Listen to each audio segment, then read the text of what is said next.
我们谈谈吧。我看了报告了，我的孩子没问题。我没有告诉张子路。我今天早上跟你谈完之后，我回到家准备要跟张子路谈判离婚的，但是没想到一进家门，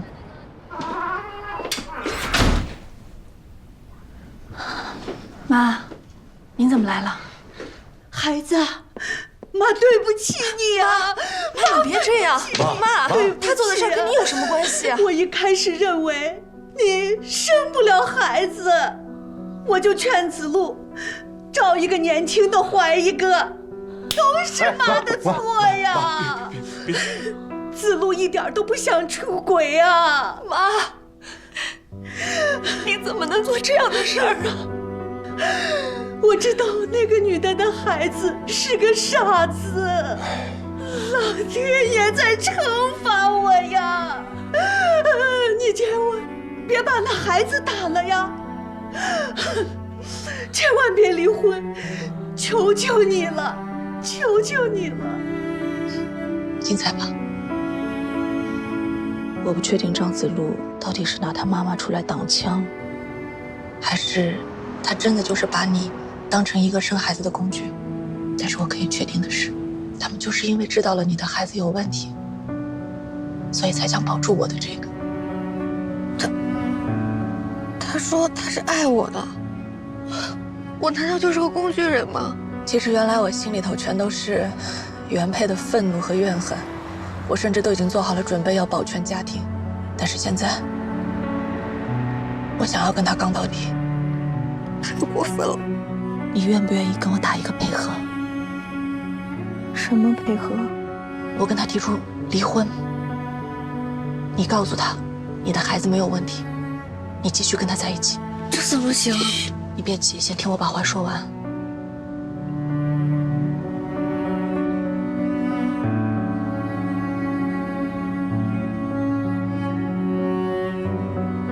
等到所有的手续都办完之后，我们两个一起甩了他。那你不怕我在你离婚以后跟他结婚？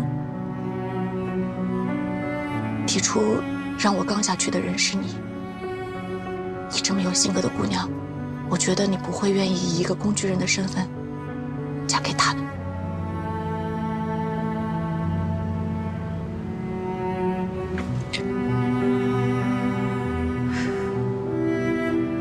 好，我听你的。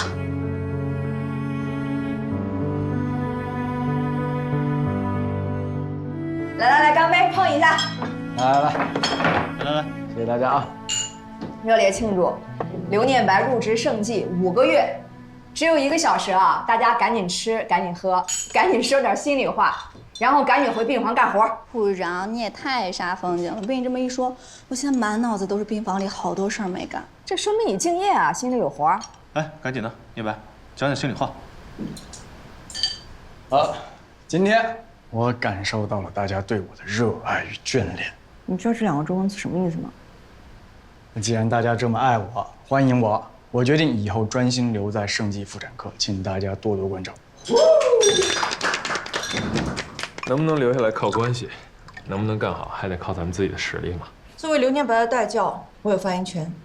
我认为刘念白非常有实力。师姐，你说的真的？有个外国的好导师也算是实力之一。就1小时时间啊，都好好聊天。哎，护士长，照顾这群随时都会乱咬乱叫的小奶狗，你是最辛苦的，我敬你一个。那是，我们老护士吧，最怕新医生。现在这些医生跟过去的还不一样，过去医生呢，不管怎么被骂，心里都憋着一口气，要证明自己能做好。现在的医生，动不动就哭。哎，前几天一个新来的实习生，头一次进产房，被这个产妇喷了一身的羊水，然后就哭了。然后我说你擦掉继续干就完了，你哭什么呀？他说，谁在家还不是个公主啊？那以后都带着皇冠接生得了呗。你这个毒嘴。那个孕妇吧也可怜，本来他自己就很担心了，怕二胎又不正常，结果医生在旁边嗷嗷哭，给他也弄哭了。一胎怎么不正常？不知道啊，他跟着家里人来病房的时候，我一看，哎呦，他这脸上好多的伤疤，嘴唇也是咬烂的，10个指头自己咬得惨不忍睹。我还以为他们家里人家暴呢。我说你们这孩子到底怎么回事啊？他们说从小就爱咬手咬嘴唇，关键是咬得出血啊，自己也不知道疼。为了不让孩子乱咬自己，可把父母折腾的，想尽各种办法还是咬。啊，是不是心理有问题啊？哎，我看那孩子10岁，这个智力明显跟不上同龄人，话都讲不清楚。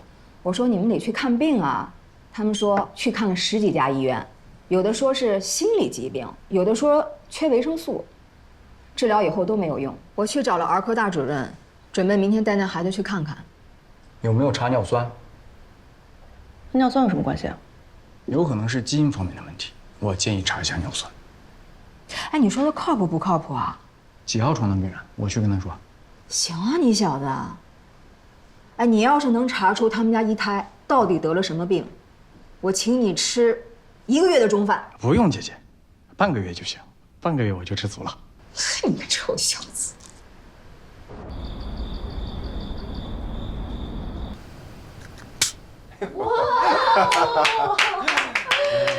没想到啊，俊霄还有这一手，这简直就是高级餐厅侍酒师的水准呀！啊，我之前在西餐厅打工学的。哎，这个酒真的是好酒。喜欢的话，今天就敞开肚子喝，我买了整整1箱呢。你不能喝，我也不能喝，我只能叫2个学生来陪我们喝了。来，我们一起庆祝张颖离婚成功，并且在那个混蛋拼命转移财产的情况下，成功的保护了自己，而且还保住了所有财产。来，干杯！干杯！干杯！干杯！干杯！好好喝。哎呀，张颖，手段够厉害的，我都不敢让我们家韵玲跟你成朋友了。万一以后这招用到我身上怎么办？呸！怎么可能呢？你们2个是模范夫妻，你们这辈子永远都不会用到的。你们俩是一对儿啊？不是，还不是。啊，还不是，就是有可能是，对不对？我会努力的。思深呢？他在学校罚抄作业呢，老师说了，罚完以后给我打电话。他又跟同学闹矛盾了？我上个洗手间，你们慢慢喝。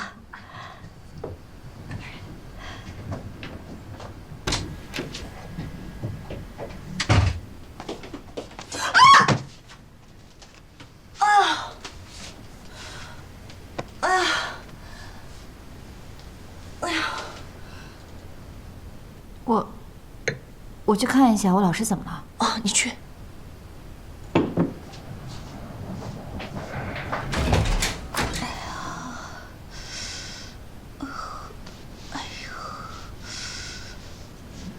黄春，你背上了伤。关门。哦。谁都不能说。老师。你这伤像是皮带抽的呀，是他打的。你们到底发生什么了？不是很恩爱吗？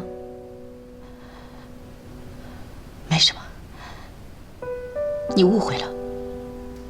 老师，要是真的有什么事儿，你不能忍啊！我说了，你不要误会了。我刚刚进来不小心滑了一下，我现在没事了。我还要上洗手间，你出去吧。出去吧。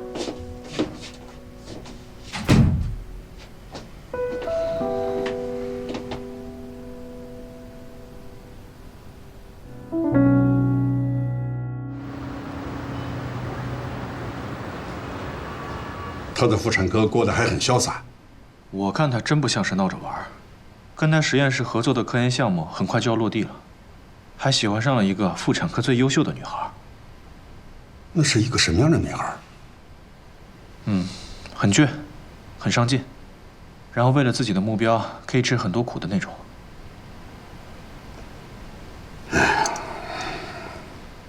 他就连喜欢的女孩也很像他的妈。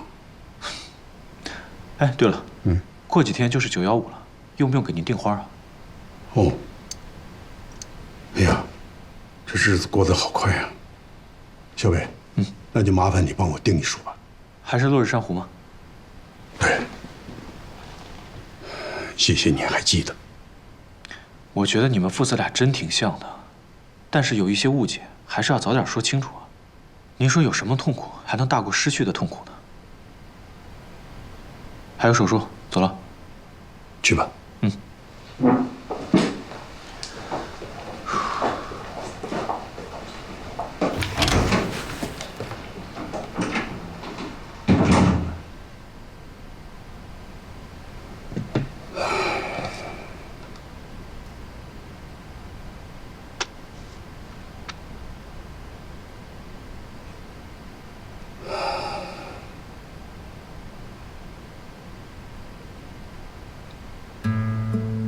这一晃也就走了快20年了。我们的儿子现在跟我是水火不容。我不知道你听了会不会开心呢？他现在留在了你曾经工作过的科室，喜欢上了一个很像你的女孩。我想是时候应该告诉他过去发生的事情了。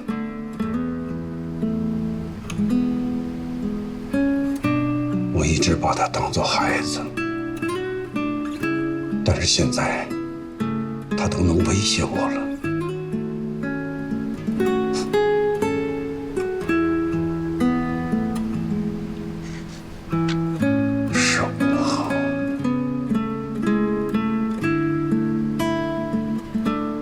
那就15号吧。我把你最后留下的东西交给他。从此以后，他不理我也好，恨我也罢，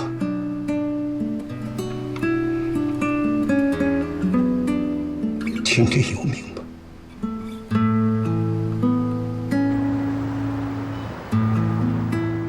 非常感谢在座的各位妇产科专家，给我们介绍了宫腔镜应用的几例前沿手术。那么今天上午的分享到此结束，请大家移步餐厅共进午餐。下午我们的会议2点准时开始，谢谢大家，散会。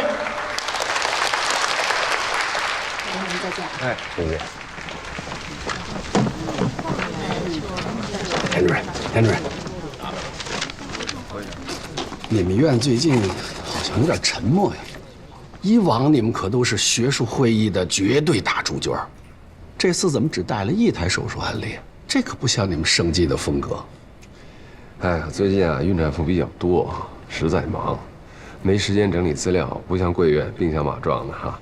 学术临床两手抓，两手都硬。哪里，我要是有像您田主任这样的人才，那才勉强算得上兵强马壮。哎，生技啊虽然好，可历史包袱太重，压力太大，空间小。田主任最近主管大局，有没有觉得需要换一个比较轻松点的环境？习惯了啊，这有一天身上没点压力啊，都觉得飘呢。田主任还真幽默。哎，听说你们神外科的那个刘正华马上要提升副院长了，这一下你们妇产科的压力可就更大了。这事儿还没定呢。怎么没定啊？前几天你们院长上这儿开报告会来，哎呀，可没少夸这刘正华啊。这次8、9不离10。哦，我们这个搞业务的吧，就是一天到晚就是闷头做手术。这事儿还真不太清楚。哎呀，甭管怎么说，我们院的大门永远为田主任开着啊！咱吃饭去。您先去，我到房间里拿点东西，一会儿我再找你。那一会儿见。好，哎。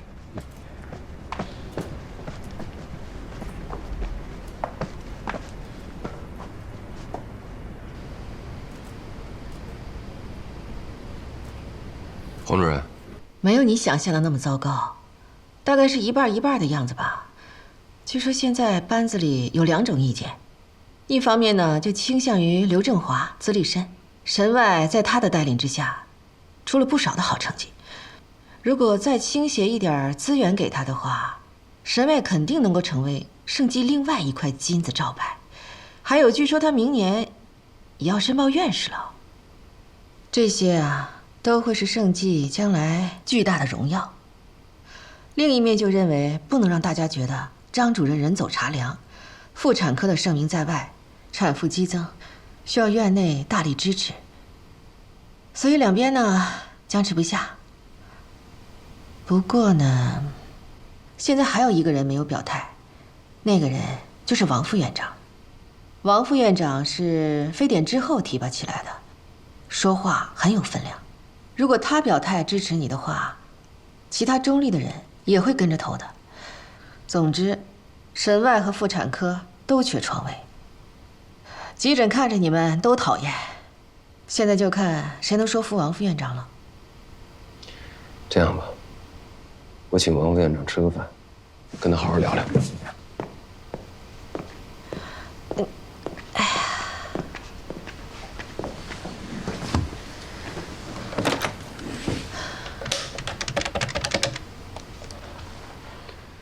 哎，王院长，你好，我是妇产科田云山，小田儿。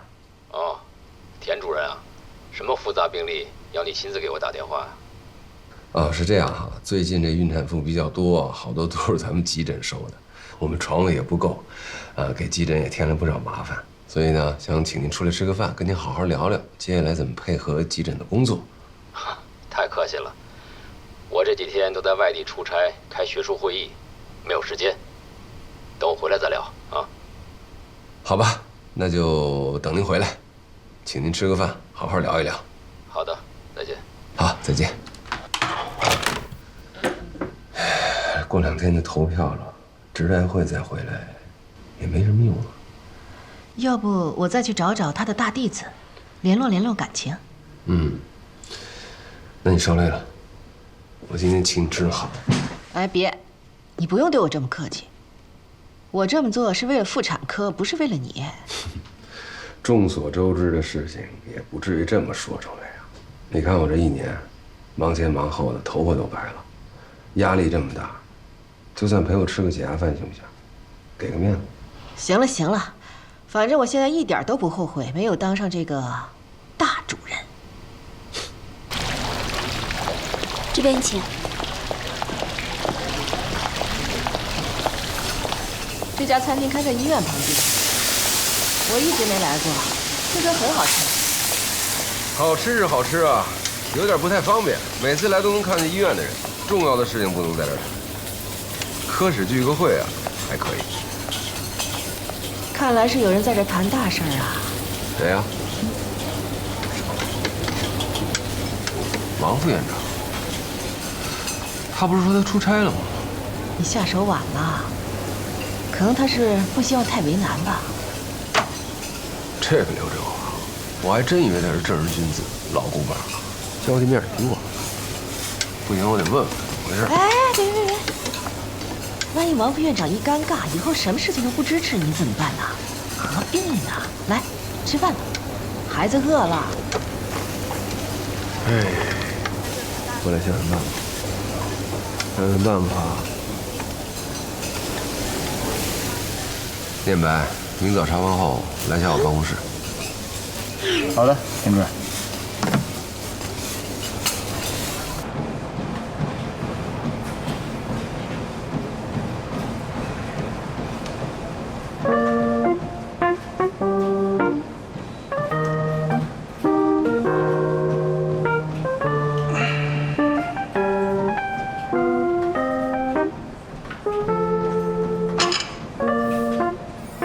帅吗？帅的，对不对？笑起来真好看。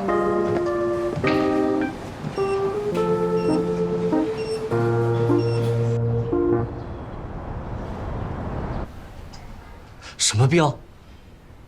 莱什奈汉 syndrome， 中文叫自毁容貌综合症。不是脑瘫吗？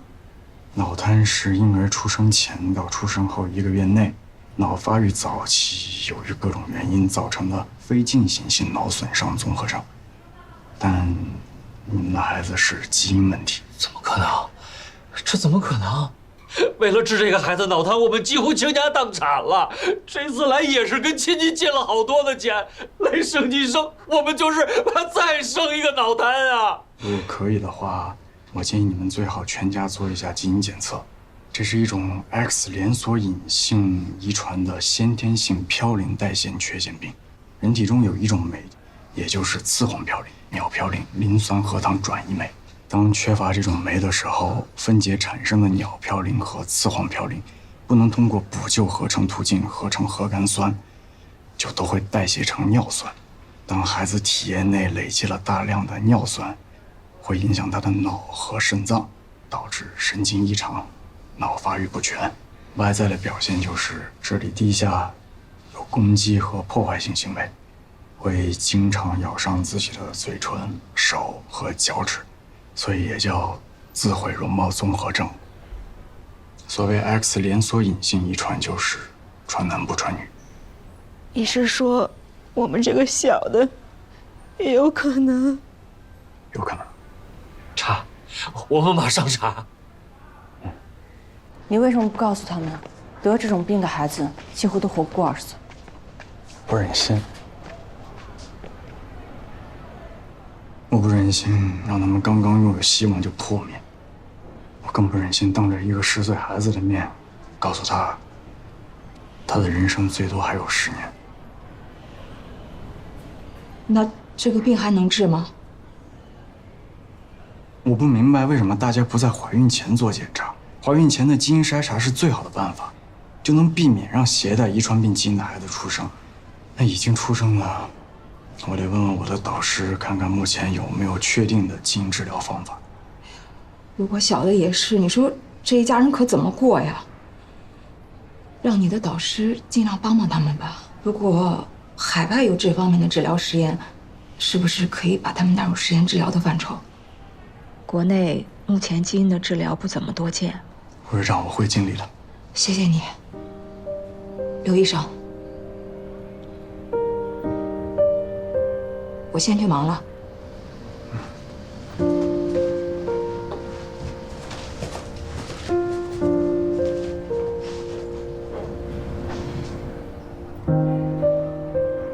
这可能是世界上的男性最不愿意见到的传男不传女的东西了。你这个话我可以写到段子里。人类已经发现3000多种遗传病，其中250种都只在男性身上发病。决定性别的一对染色体，男人是 XY 组成的女人是 XX。当 X 染色体出现问题时，男人一定会得病，那女人还有一条健康的 X。当 Y 染色体出现问题时，男人一定会发病，那女人就没有 Y。所以，男人真可怜，你要对我好一点。基因研究的确是对优质生育有很大的作用，这件事情你要加油，尽快把项目落实下来。不过话说回来，护士长怎么对这家人这么关心啊？这检查结果还没出来，你可不能走。我都没有钱的住下去了。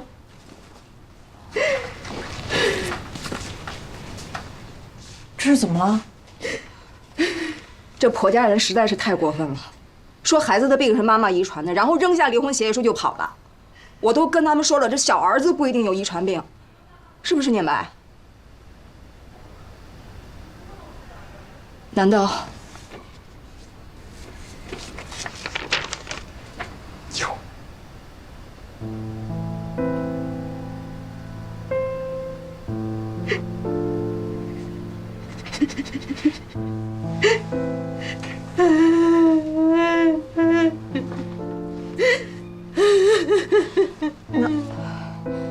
那现在怎么办？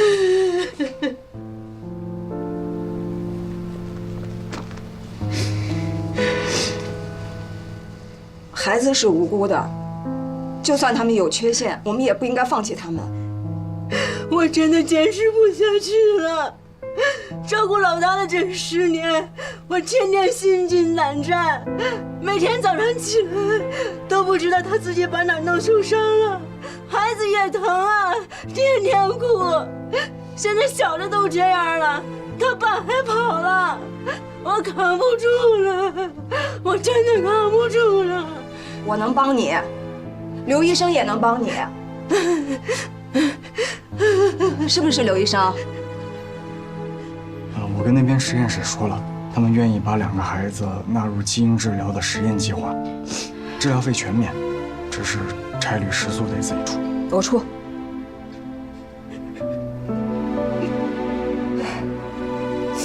为母则刚，你听过这句话没有？你是做母亲的人，你的心、你的肉体都要像钢铁一样刚硬。你自己软弱了，留下孩子在世间受的那种苦，你都难以想象。你只要在，孩子不管有多苦，他至少可以有你抱抱他，可以给他擦眼泪。听到没有？你要好好活着，啊！妈妈不哭，哥哥会哭。哥哥有病，哥哥会尽快治好，保护妈妈。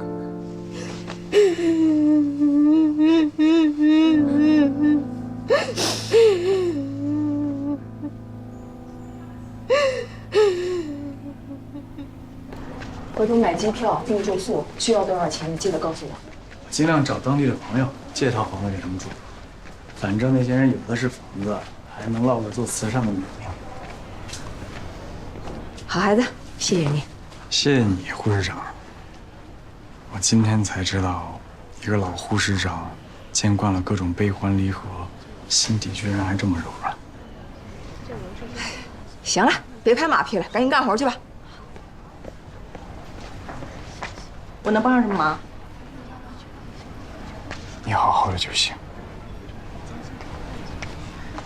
什么叫我好好的就行了？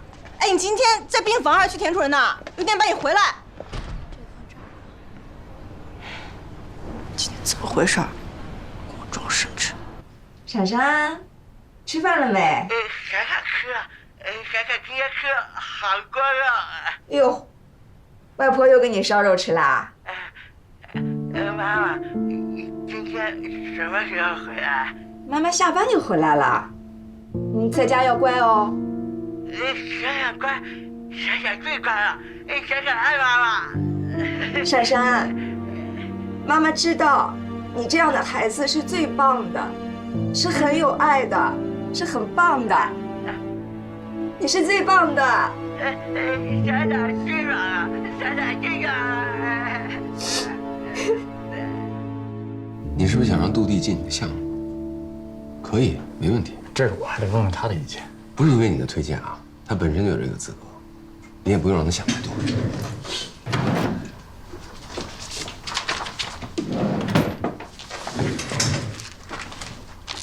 这个呢，是你母亲病历的复印件，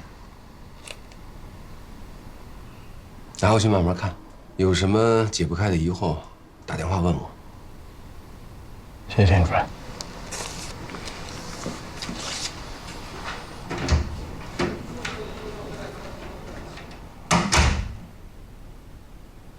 张主任，我实在是没办法了，学生无能啊。但是为了升级妇产科，我豁出去了。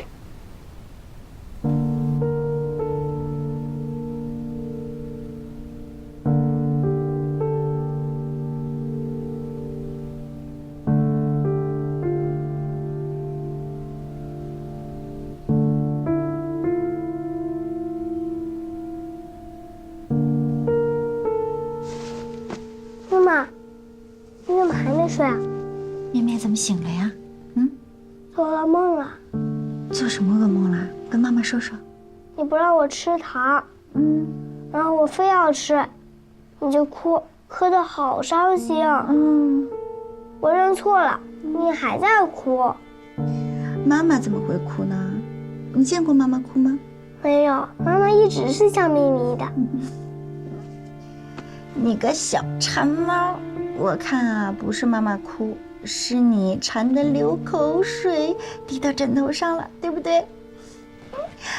来，我们好好的躺下，糖我们明天可以吃，但是现在呀，好好的睡觉，只有好好的睡觉才能长大个儿，是不是？那你什么时候睡啊？妈妈现在就睡。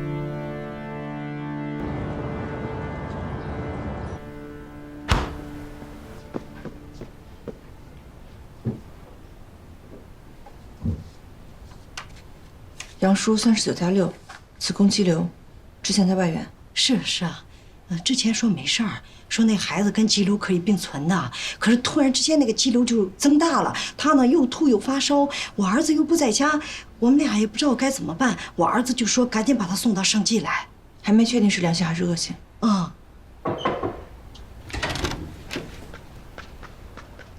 杜医生，这位患者我接手了，以后由吴聪日医生负责。田主任刚刚收进来的，他说让我负责。田主任刚刚也说了，子宫肌瘤我比较擅长，你跟吴医生交接吧。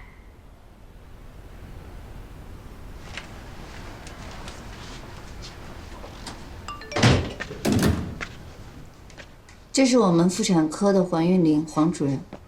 黄主任，姐，看到聪瑞进病房了吗？大名了，对，都说您是盛济医院妇产科的活招牌呀。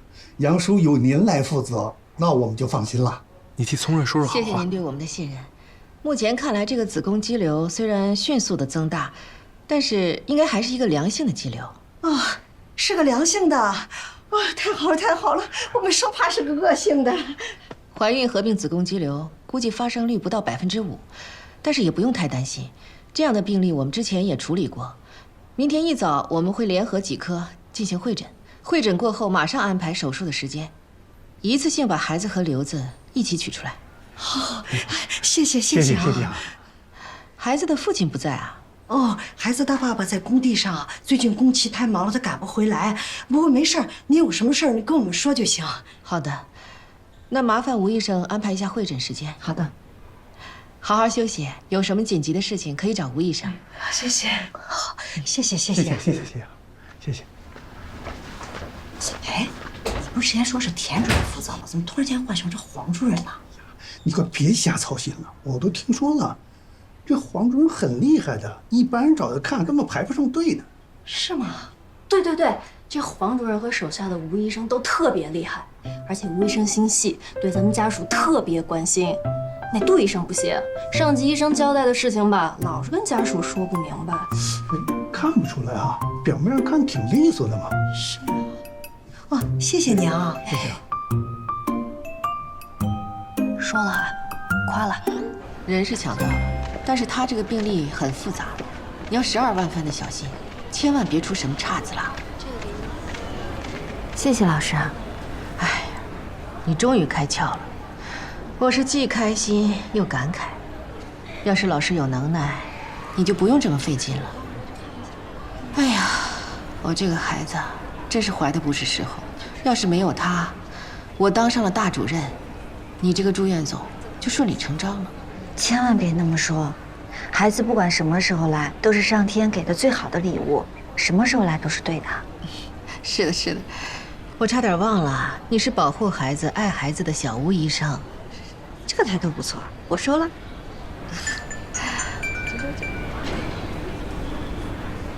喂，是的，我是陆思琛的妈妈。什么？派出所？我知道了，我马上来。我陪你去吧。不用，病人的事情要紧。你今天必须要把杨叔所有的检查都做了，还要安排明天的会诊。我去就回来。王大夫让我拿报告过来找。7成的血栓，我看看哈，我看一下这个切入。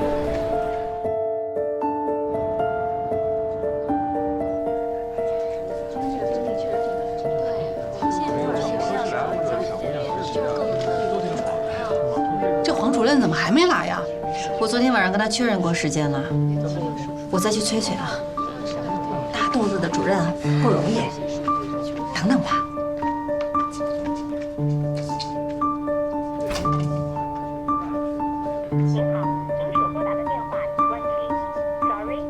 关机。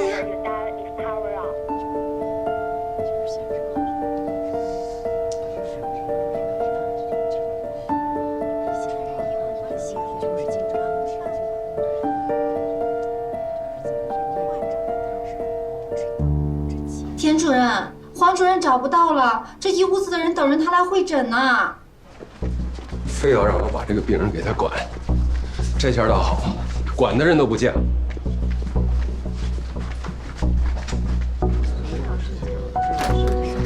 哎，不好意思啊，各位，今天这个病例呢，我跟大家一起会诊一下。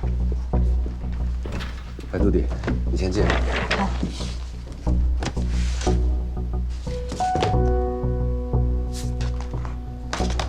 患者35岁，初次怀孕，胎儿横位，直径15厘米的巨大子宫肌瘤紧紧地扒在子宫下段，肌瘤下方是全层血窦扩张，血窦下方的胎盘从宫颈内口一直延伸到子宫前壁。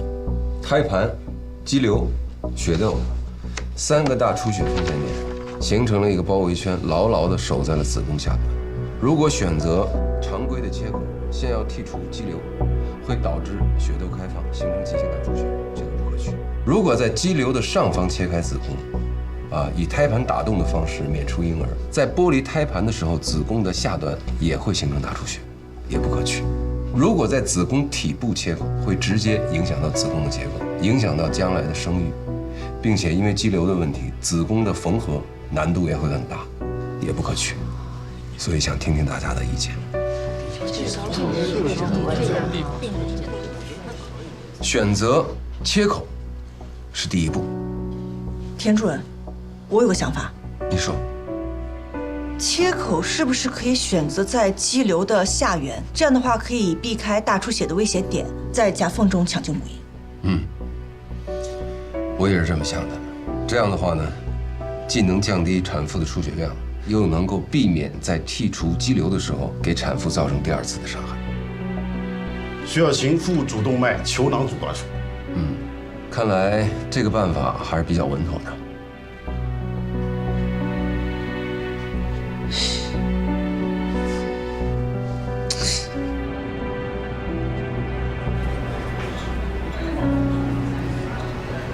您好，您所拨打的电话已关机。还是关机？要不去他家里看看？家里电话我也打过了，也还是没人接。我担心他出什么事儿了，因为他从来不会这样。还有一种可能，就是他在派出所遇到了非常棘手的事情，棘手到他家也没回，手机也顾不上充电。我就不应该跟陆地抢患者，每次干这种事儿，准没有好下场。是我鼓励你去抢的。是个好方案，也是个好机会，这些我都承认。但是你知道吗？都弟的想法，我昨天晚上做了1晚上功课，我都没有想出来。我输给他，我输得心甘情愿。你就别自责了，还是继续联系黄主任吧。实在不行，请个假，去他儿子学校旁边管辖的派出所看看。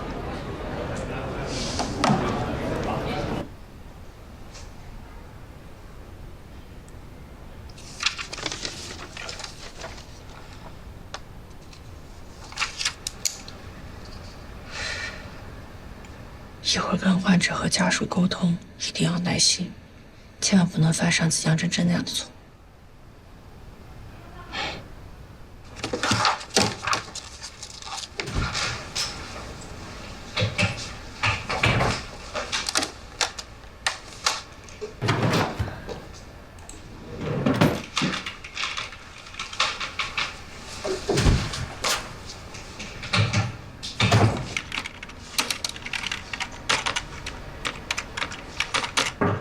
进。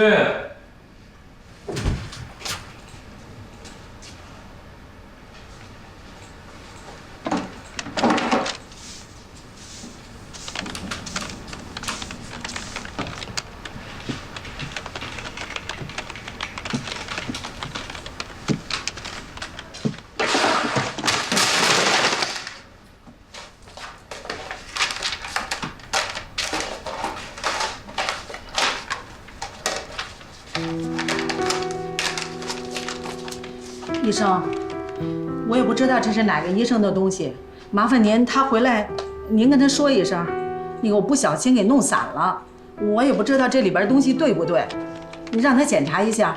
嗯，好的，您去忙吧。谢谢啊。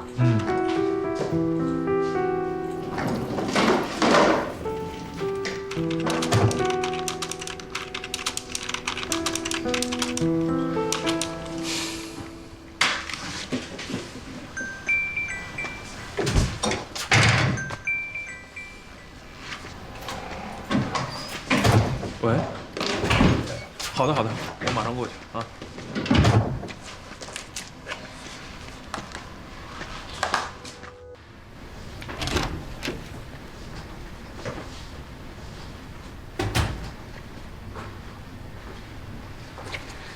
早上各科的会诊很成功，田主任和各科主任已经制定出了手术方案，我现在给你们讲解一下。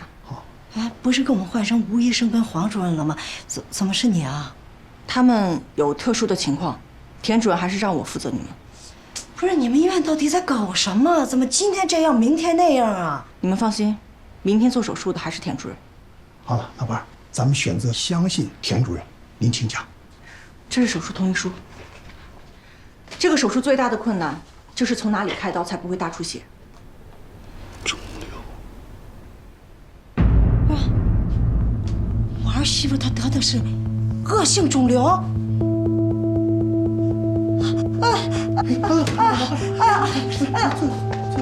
快来，烧金班在这里，往后靠点，马上快点来，吃。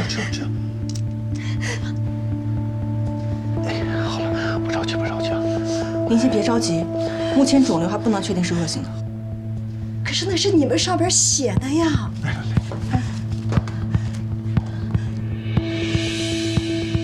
宫颈癌，不是说是子宫肌瘤吗？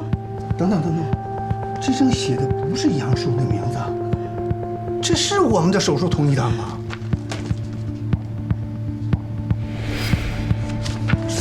杨叔的。你们连这个都能搞错？你们不是生技吗？生技不是最好的医院吗？你们这样让我们怎么能相信你呢？对不起，我马上拿队伍了。怎么能这样呢？老伴儿，刚才我以为咱儿媳妇真得了癌症了。你说这要是得了癌症，怎么跟儿子交代呀？吓死我了！那个黄主任说不是良性的吗？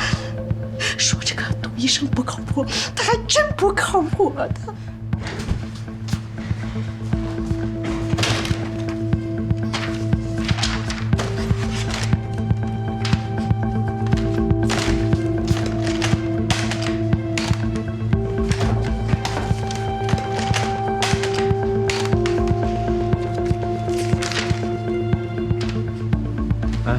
你看看你那桌子底下，刚才保洁阿姨进来，把你们那家弄掉地上。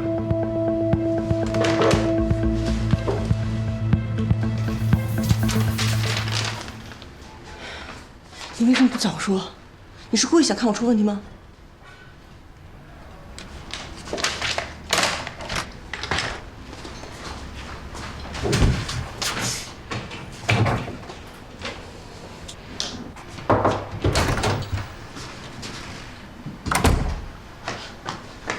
对不起，这个是对的，我再给你们讲解一下吧。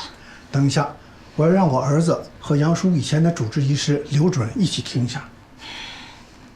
外院的医生听我们的手术方案不太好吧？有什么不太好的？最起码人不会拿错手术知情书。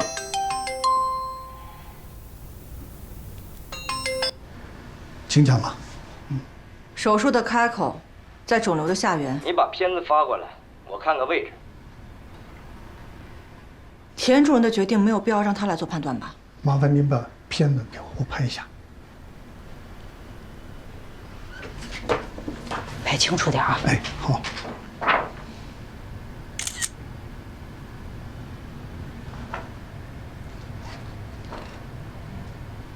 我看不出来有可以下刀的地方。请问您做过几次这种手术？子宫肌瘤的手术肯定是做过的，但是像这种大型的子宫肌瘤合并妊娠的，没有。那你就没有发言权。患者家属再三请我来，说明不信任你，我也要对我以前的患者负责。杜医生，您请继续讲。考虑到手术中可能会大出血，止血的方案你们想好了吗？打算备多少血？用腹主动脉球囊阻断术。腹主动脉球囊也不是万能的，你们大医院就喜欢用这个。它的肌瘤那么大，放置球囊要在 X 线照射下进行，胎儿的风险你们考虑过吗？还有放置球囊的并发症，你们考虑过吗？干嘛呀？你干嘛挂我们电话呀？一个没有能力给患者做手术，只会用质疑来找存在感的医生，我没有必要跟他废话。如果你们怀疑盛基妇产科主任的手术方案，为什么要来盛基？他在线我就不多说了，我没有必要给一个外院医生做汇报。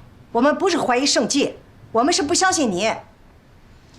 制定手术方案的人不是我，做手术的人也不是我，我只是来把田主任制定的手术方案给你们讲解一下，在你们完全清楚之后，请你们签手术同意书。那可不可以让田主任来给我们解释一下呢？对呀，你把田主任找来呀。田主任现在在市里开会，回来之后还有2台手术，如果你们要等他的话，明早就不能做手术，因为在你们没有签署手术同意书的情况下，手术室不能做准备，而各科的人员也不能安排。这样的话，你们的手术就要推迟，而田主任明天原定的计划是要出差，你们是唯一1台手术，如果你们想要推迟或者找别人做，你们可以等田主任来亲自给你们解释。你。爸妈，哎，慢点。我实在是太难受了，再拖下去，我怕孩子会有问题。你们就签了吧。再怎么说，这里是盛基啊。好吧，杜医生，您继续讲。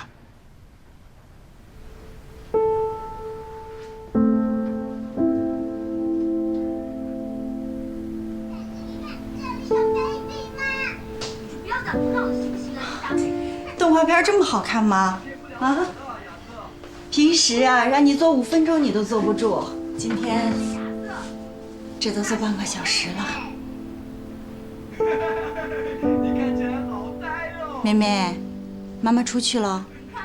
早跟他说过了。妈妈走了。带着衣服、鞋子还有眼镜了。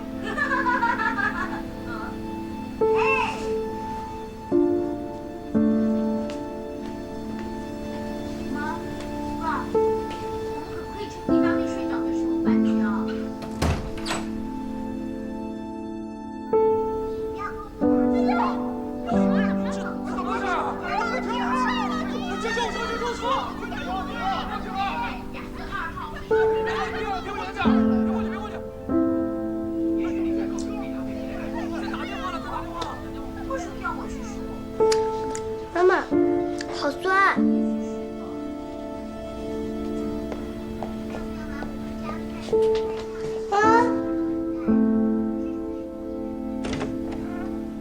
妈妈，你藏哪去了？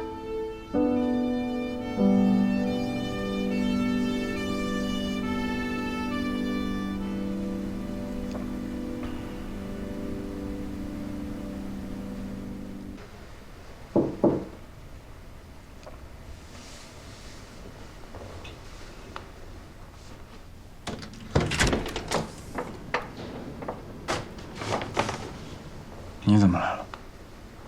我给你发微信，你也没回，也没在医院看见你，所以你入职几个月，无功也无过，跟你庆祝一下。进来吧。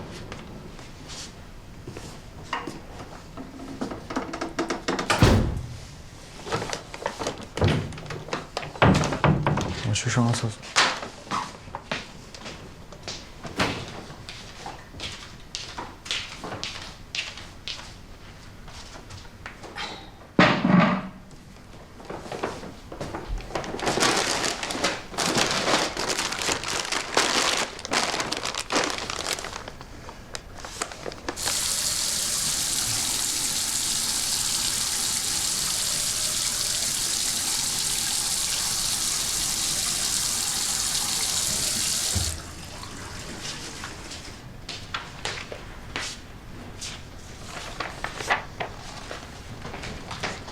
你怎么乱翻别人东西啊？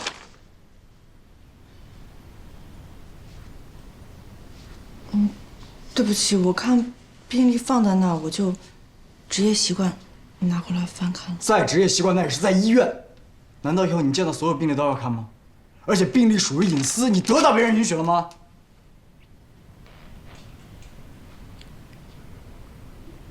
对不起。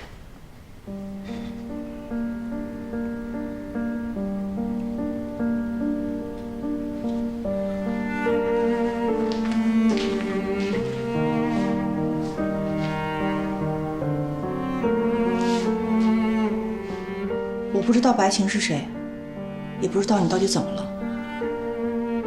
如果这份病历上有什么疑问，你可以打电话问我。不过精神科的我就没有办法回答了。我知道你有很多事情没有告诉我，但是我想告诉你，我可以陪着你，跟你一起分担那些痛苦。如果你需要的话。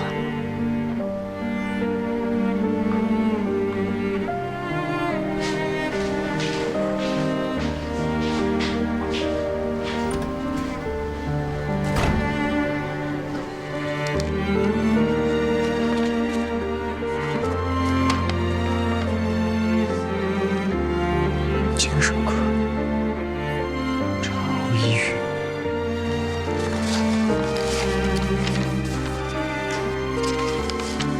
产后抑郁不是阶段性的，最多持续1到2年。为什么看了这么多年的精神科？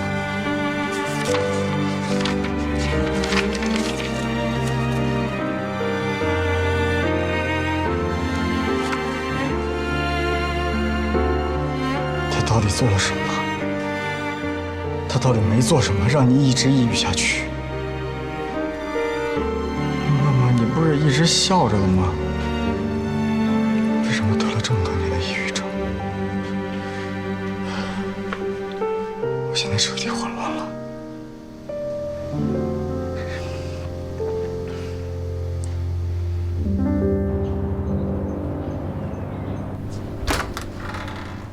喂，怎么样，医生？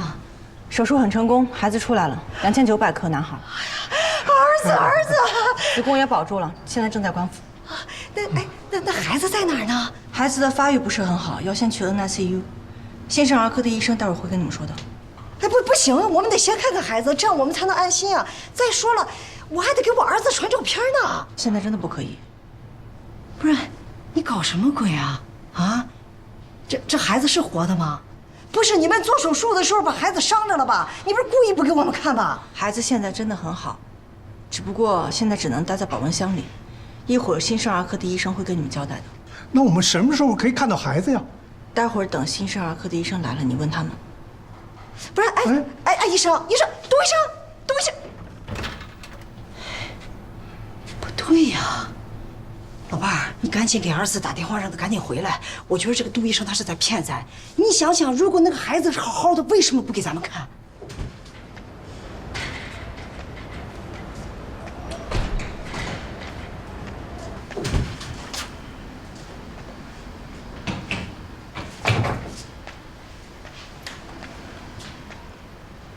心里不舒服吧？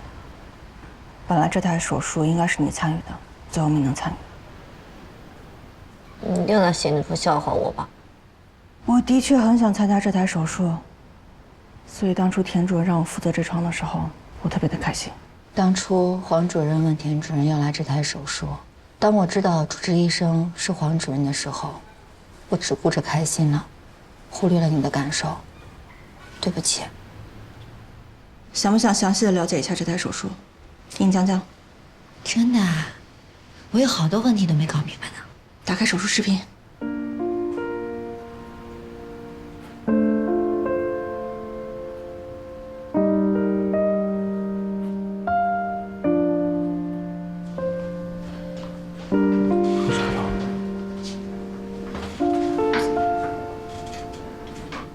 咋还没来呢？哎呀，来了！来！哦，给他吧，轻点，这。孩子今天可以在病房里了。刚出生的时候评分不是很好，养了2天，呼吸循环已经正常了。好，谢谢。哦，对，拿过来，我给你舅拍个照片啊，你舅都急了，这。好了，太可爱了，给我看看。啊，来，哎呀，老公这个，宝贝，你长得像谁呀？这是个小趴趴鼻儿啊，可咱俩鼻子都挺高的呀。对呀，是你舅在群里也说，这孩子谁都不像啊。哎呀，不是儿啊，你小时候这嘴也长得也不是这样啊，这是咱们家孩子吗？来，我看看，这没错啊，就是你家孩子，手环上写的很清楚的。你这手环什么时候戴上的？在手术室就戴了，在手术室戴的。孩子出生我们都没见着，你说在手术室戴的，我们哪知道啊？会不会是孩子给报错了？怎么可能？绝对不可能有这种事情。你手术同意书你都能拿错，你有什么不可能的？这真的不可能。医院的管理是非常严格的，每一个环节都有人反复查看的。你要说报错孩子这种事儿，放在过去还有可能，或者是现在一些不正规的小医院，那也说不准。但是在我们盛记是绝对不可能发生这种事情的。那你这样，你仔细给我讲一讲，就是每一个环节都给我讲详细了。啊不，哎，你先说，等一等。儿啊，要不要给这个刘主任打个电话，让他也听一听？要是不相信，你们可以去做亲子鉴定，我们没时间陪你们在这瞎猜。如果连我们医院都不信，你们可以到外院去做。不是你什么态度啊？哎，做就做，这态度这。妈，不会的，我听说孩子刚生下来，没长开，都看不出来长得像谁，等长就能看出来了。哎，不是儿，我跟你说，那个医生他老犯错，妈是真的不放心啊。不是你们说的吗？盛记是最好的医院，最好的医院怎么能犯这样的低级错误呢？做就做一个嘛，反正也不麻烦。哎，你们明知是怀疑医生，其实是怀疑我吧？我刚怀孕的时候，妈天天盯着我，问我怀孕的时间，日子算了好几遍。妈，如果魏阳中间没有回来过，您怀疑我无话可说。可是魏阳的调休回来了3天，我怀上了，就那么可疑吗？小叔，妈没有怀疑过你，她从来没跟我说过。我没怀疑你，不是，我真没怀疑你。不是，你俩结婚那么多年，不是一直没怀上吗？那时候你一下子怀上了。我那是高兴，我那是关心。哎呀，我这次纯粹就是担心这孩子给报错了。哎，不是有个新闻吗？你们不是都看了吗？说有一个妈养了28年的儿子得病了，到医院去检查，人要换肝，结果一查，这儿子不是自己的，当年报错了。那你说多冤呀，对不对？你说咱要是做了一个亲子鉴定的话，咱是不是也是踏实，咱也安心呀？你说对不对？小叔，妈妈说的这个新闻我也看见过啊。我相信你，爸妈也都相信你。再说了，咱自己的孩子，这有什么好怕的呀？你们这是合起伙来欺负我？怎么可能啊？就当是安慰他，让他安心，好吗？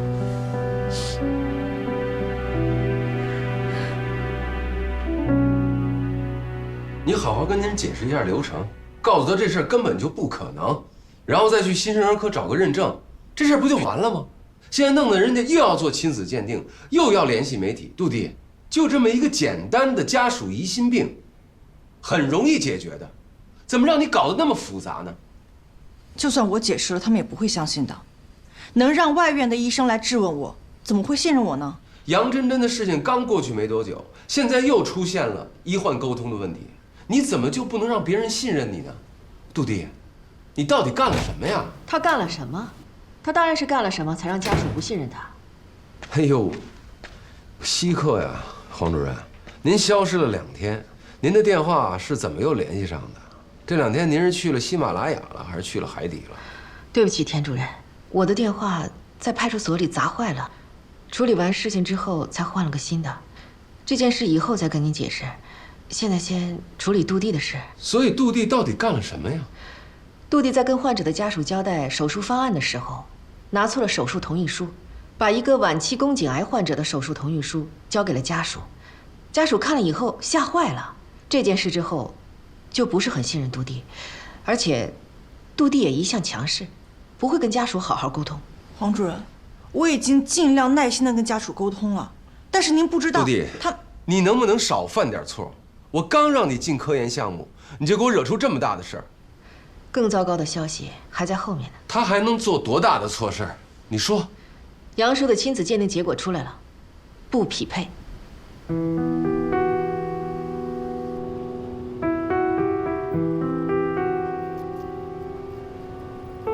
停一下，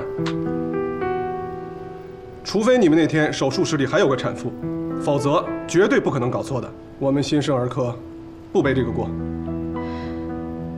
看来现在只有一种可能了，就是男的被戴绿帽子了，说不定家属早就有察觉，才说这个孩子不像。杜弟，证据确凿，医院的流程是没有问题的。这件事情也是因为你沟通不当造成的，所以呢，你负责跟家属去交涉，告诉他，自己家里的事情自己解决好。如果把事情闹大，对他们没有任何好处。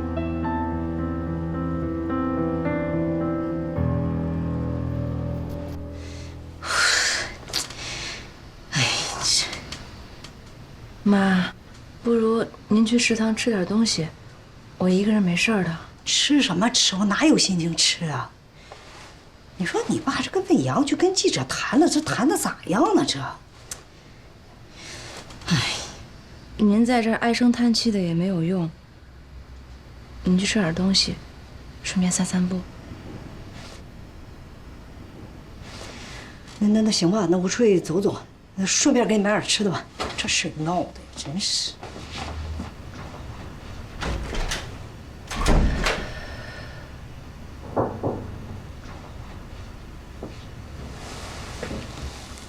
请进。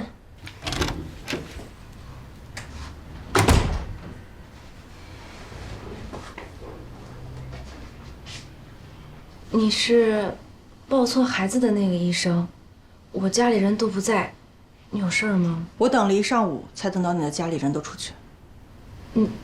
你有话跟我说。今天我们查了所有的监控，发现没有任何环节是有问题的，也就是说，孩子的的确确是你在手术室里生出来的那一个。领导让我直接告诉你的家属，但我觉得还是先跟你聊一聊比较好。再这么闹下去，对你一点好处都没有。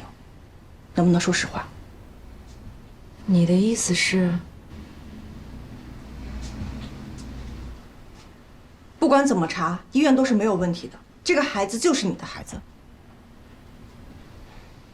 所以你能不能跟家里人说实话？他们再这么闹下去，后果不堪设想。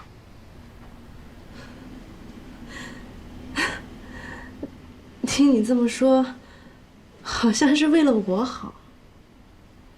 觉得我不要把出轨的事情闹得人尽皆知的，是这个意思吗？你姓杜，杜医生，我可以明确的告诉你，我没有出轨，孩子就是我老公的，我跟我老公结婚3年，都没有怀上。他是搞建筑的，前年被派去非洲援建，从他离开家的那一天，我公公婆婆就对我严防死守。一开始，我去哪儿都要打报告，后来，除了我上班时间，只要我聚会的饭局上有男性，甚至在我逛街的时候有男性跟我问了路，婆婆都会不高兴，她都会在跟我老公打视频电话的时候告状。后来我省得麻烦，我干脆推掉了所有同学同事的聚会，我下班就回家，所有的东西我都网购。去年我老公休假回来几天，没想到我就怀上了，我特别高兴，真的。一方面，我自己终于怀孕了，等我老公援建回来，他就是爸爸了。另一方面，我怀孕了，也可以逛街、吃饭、见见朋友了吧？你说我都怀孕了，你总不能还说我出轨了吧？我这2年过得真的特别难，但是我可以对天发誓，我没有出轨，孩子就是我老公的。如果我有一句谎话，天打雷劈。哎，你别动，你别动，小心伤口。杜医生，我求求你，你不要撒谎，我看得出来，你是一个直率的人。我求求你，你不要帮着医院撒谎，我真的没有出轨，我真的没有。在圣济医院，这个事是不可能发生的，即便是在不是数字化管理、没有手环的70、80年代，圣济对婴儿的管理也是非常严格的。这是我们当事医生杜医生。根据医院的规定，婴儿的移动都是由新生儿科的护士来进行的。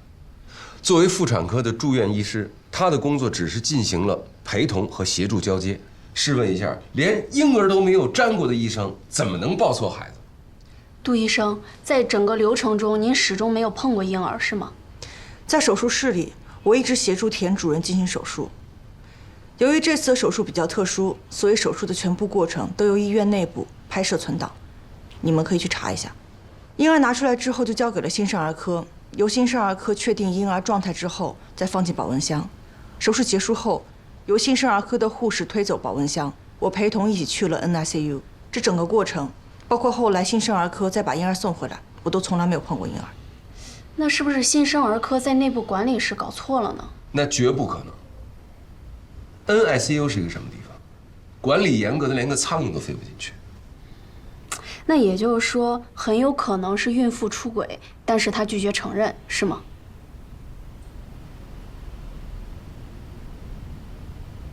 我求求你，杜医生，你不要帮着医院撒谎，我没有出轨，我没有。如果不能证明我的清白，我这辈子就完了。我不能带着冤枉和屈辱过一辈子的，我求求你了，杜医生，我求求你了。没有证据的事情不能乱说。杜迪，你不是跟家属谈过吗？让他们认清这个事实啊。我看产妇不像是撒谎的人，她说她没有出轨。你胡说什么呢？这明明就是他在撒谎啊！田主任，这可就是个罗生门了吧？我看要么是产妇撒谎，要么是你们医院在撒谎。你看杜医生这么犹豫，恐怕是有什么内情吧？我现在不能帮你们写澄清报告，我希望你们能掌握更确凿的证据。当然，我也会继续调查的。哎，这怎么是罗生门呢？这是板上钉钉的事实，很清楚啊！你怎么回事啊，杜迪？叫你来澄清的，你来拆台呀？杜迪，不管医院怎么处理这件事情，我是不想留你了。即便你是张主任的关门弟子，妇产科绝不接受不站在医院这边的员工。田主任，这件事可能真的有隐情的，我觉得我们还是再查查吧。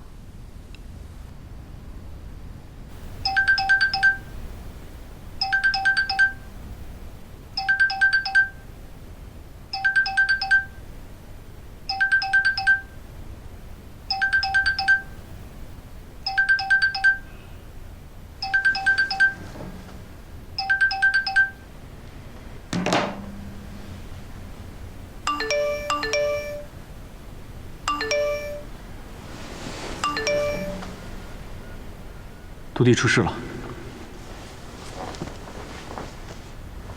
医院不承认犯错，产妇不承认出轨，亲子鉴定不匹配，这点事就要开除，开什么玩笑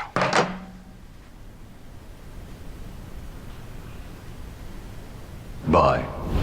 The beauty of the science of genetics is that it is also esoteric. You must be rigorous. Dive deep before you see the beauty of the truth. Seen it with my own eyes. Just because the paternity test doesn't match doesn't mean the child's not biological. The human body has so many hidden secrets, just waiting for you to discover.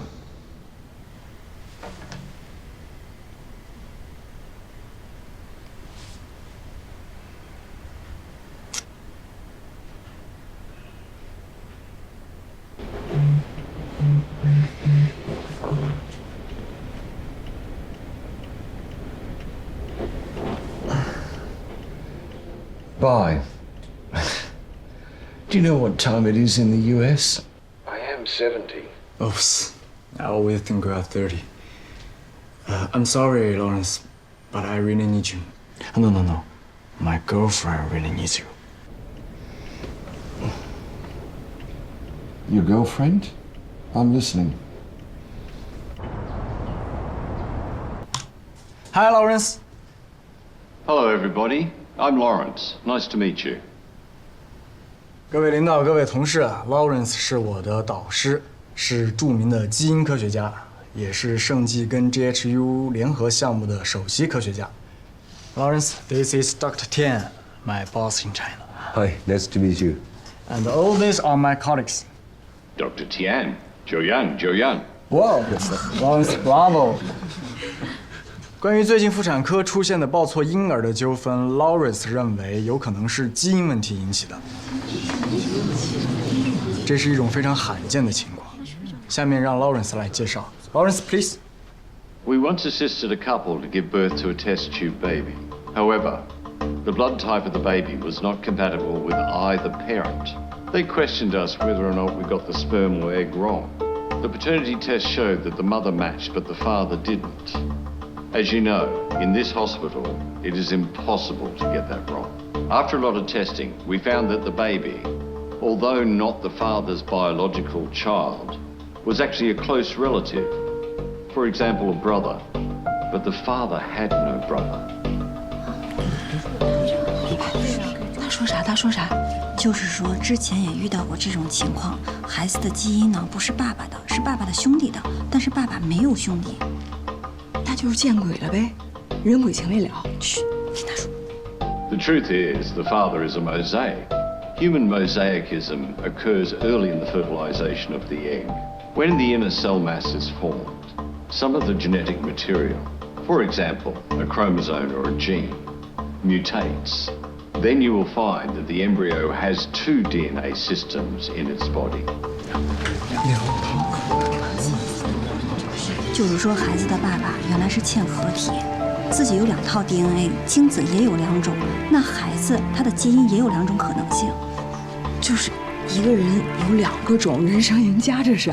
On further examination, the DNA of some of the father's semen was consistent with the baby. There are fewer than 100 cases worldwide that have been reported. And if the hospital or the mother did not lie, this is the only possibility. Thanks, Lawrence. If we want to perform similar tests, we will be able to help. Of course. Great. Let me discuss with my colleagues and get back to you later. Good luck to your girlfriend. Bye.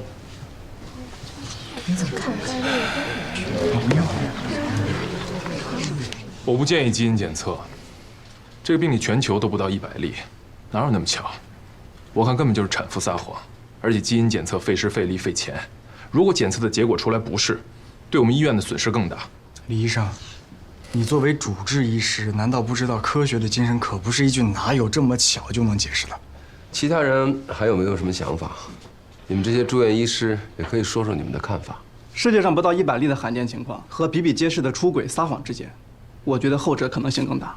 Come on， 科学不是用来猜的，是要论证的。还有人有想法吗？来，从瑞，你说说。我觉得这种小概率的事件对于这件事来说不太可信。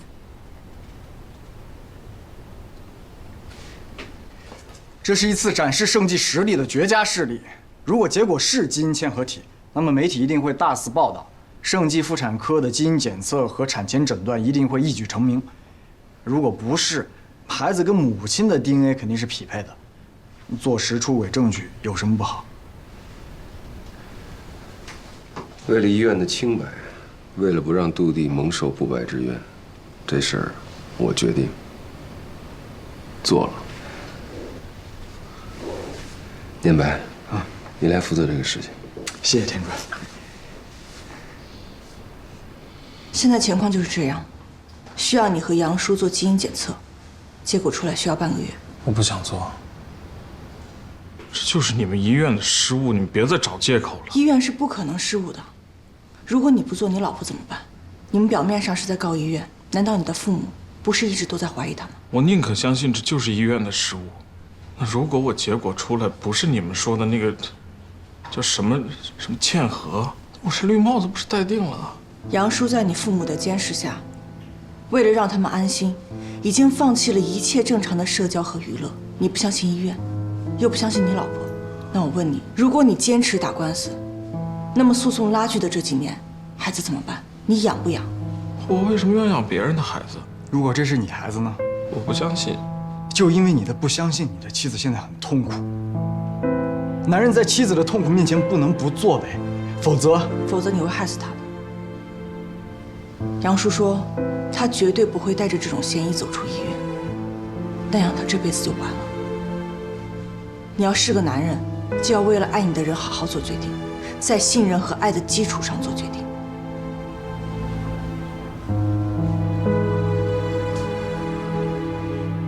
我怕也没用。现在你是爸爸了，以后在你儿子面前，你是顶天立地的男人，还是被恨一辈子？你自己选吧。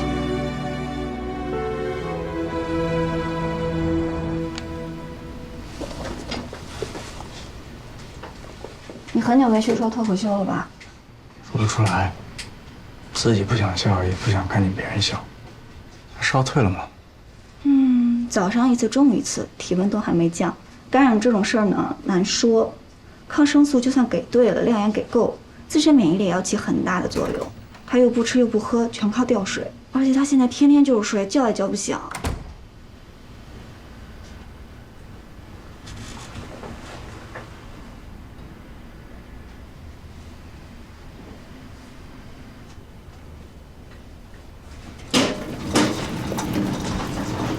谢谢你啊，努力帮我澄清，还一直照顾杨叔。我一半是为了你，一半是为了我自己。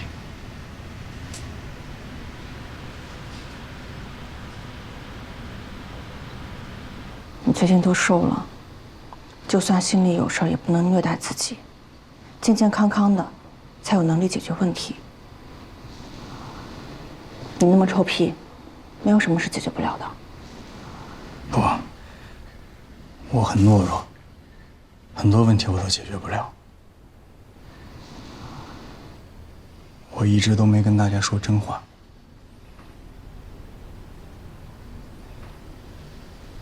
杜弟，我是刘振华的儿子。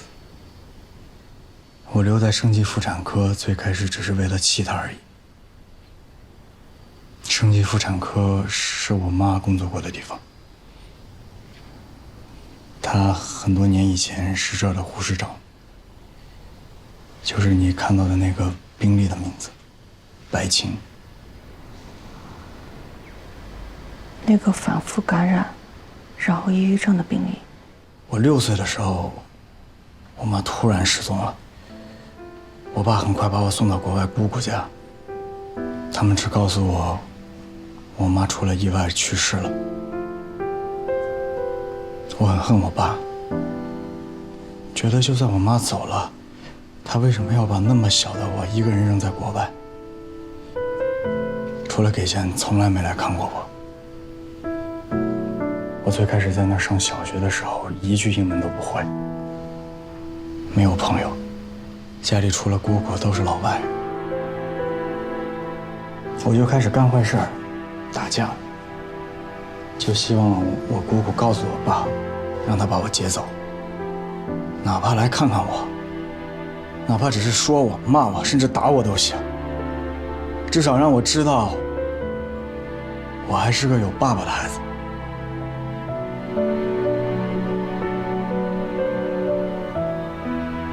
能做上大主任的医生都是很忙的，而且他是不是有新的家庭了？这么多年来，他孑然一身。大家都说他对我妈情深意重，他还把我的名字改成念白。可我觉得他就是在作秀。尤其当我得知我妈是自杀，自杀。我小时候就觉得很奇怪。我妈失踪那天，她还给我洗了草莓吃，怎么突然就不要我了？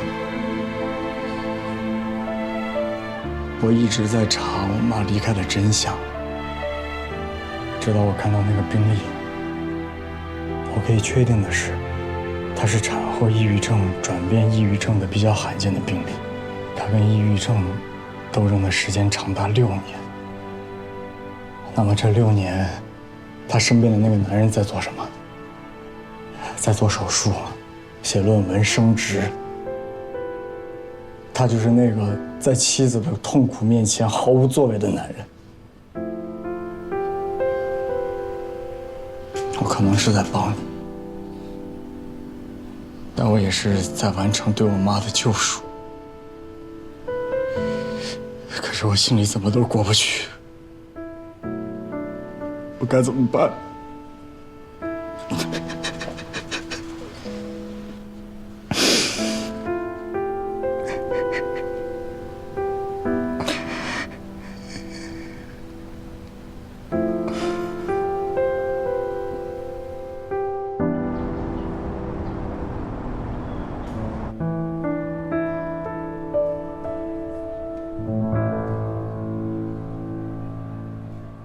谢谢你带我来。其实你可以叫护士给你送过去的。他们都还不确定这是我的孩子，我不敢。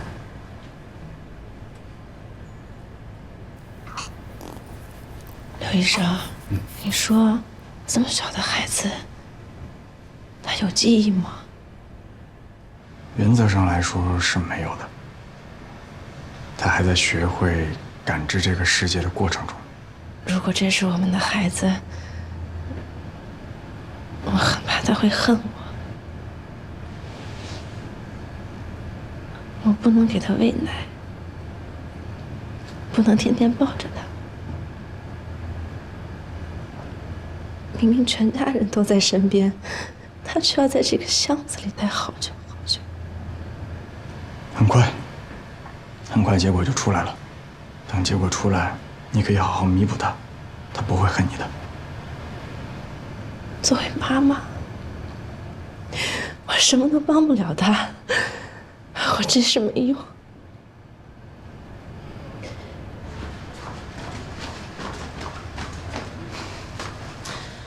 是你们的孩子。结果出来了。田主任让我叫你们过去，结果出来了，是嵌合基因。你丈夫的身上的确有2套 DNA， 另外1套完全吻合。这个孩子是你们的，医院没有搞错，你也没有出轨。太好了，杨叔，你清白了。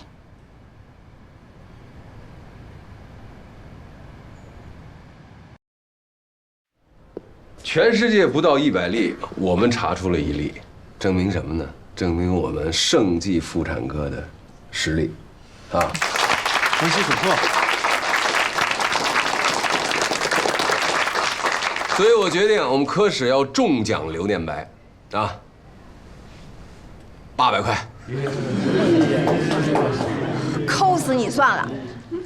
不过通过这件事情啊，我深深地感觉到，我们医生啊，不光是在医院里救治病人，还有一个重要的任务——科普。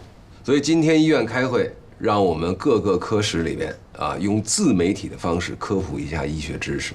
以前我都觉得这是不务正业的事儿，现在觉得非常的重要。所以我们科室呢，也要弄一些什么视频号啊、微博号什么的。就像今天这种这么长脸的事情，就应该大肆的宣传，扩大我们妇产科的影响力。王主任，这事您办吧。哎呀，我们还是让年轻医生来试水吧。哎，聪瑞的亲和力强，让他来试试。行，您说了算。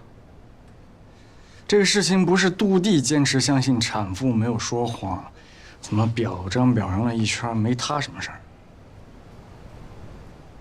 是这样啊，今天这晨会呢就到这儿了，散会。哎。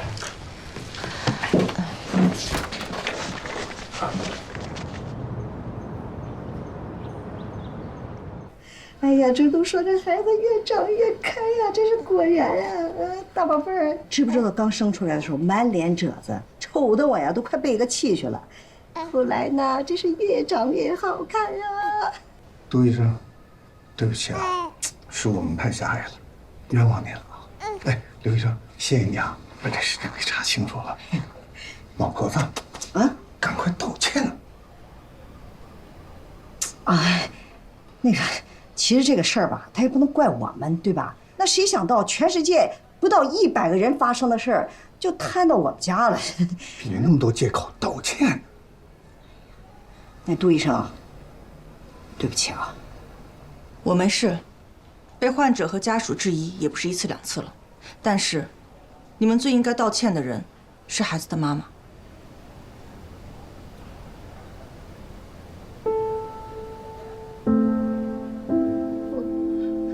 对不起，不是让你道歉。对不起，我得道歉。我回奶了，我没有奶给宝宝吃了，我太没用了。喂，老婆，你别给自己这么大压力啊！咱不是买了奶粉了吗？咱就让孩子吃奶粉。我知道这些天让你受委屈了，我对不起你。对不起，咱不难受了啊！你都从哪弄的这些东西啊？网上一搜直播设备都有卖的，而且黄主任还申请了一些经费，直接就给报销了。哎，你说我们背景是放这个骨骼模型，还是放那个子宫标本啊？我觉得这2样普通观众都接受不了。我们是医学科普直播，总得放一点有关医院的东西吧？要不放一个输液的架子？不好。我知道了，放 B 超的片子，既有医学氛围，观众还不觉得可怕。我试试。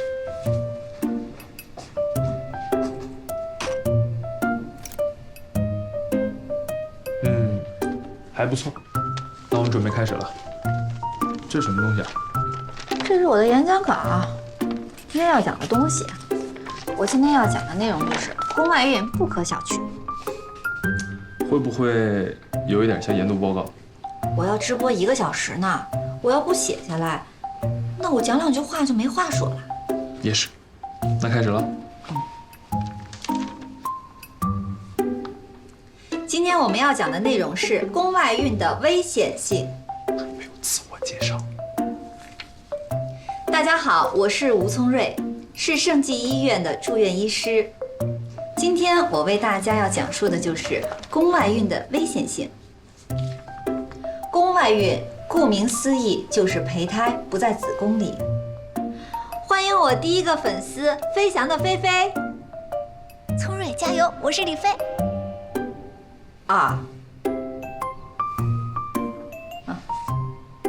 宫外孕是妇科常见的急妇症，是妊娠早期孕妇死亡的主要原因。当您出现停经后阴道不规则出血、腹痛的症状，怎么直播突然中断了？怎么回事啊？我问问客服。是不是网不好？不是。喂。我的天啊！你这专业词汇、阴道啥的，你就直接说，这些都是敏感词，你不知道啊？那我是在做妇产科的医学科普，怎么就敏感了？那你也不能直接照着报告去念，你要去讲故事。有一些敏感词呢，要用一些柔和的词汇去代替。就算是科普，那看直播的也有些小孩啊，谁家的家长愿让自己的小孩去看这些？你这样是涨不了粉丝的。你怎么不早跟我说呀？那你也没问我啊。好吧，以后你给我多提点建议啊。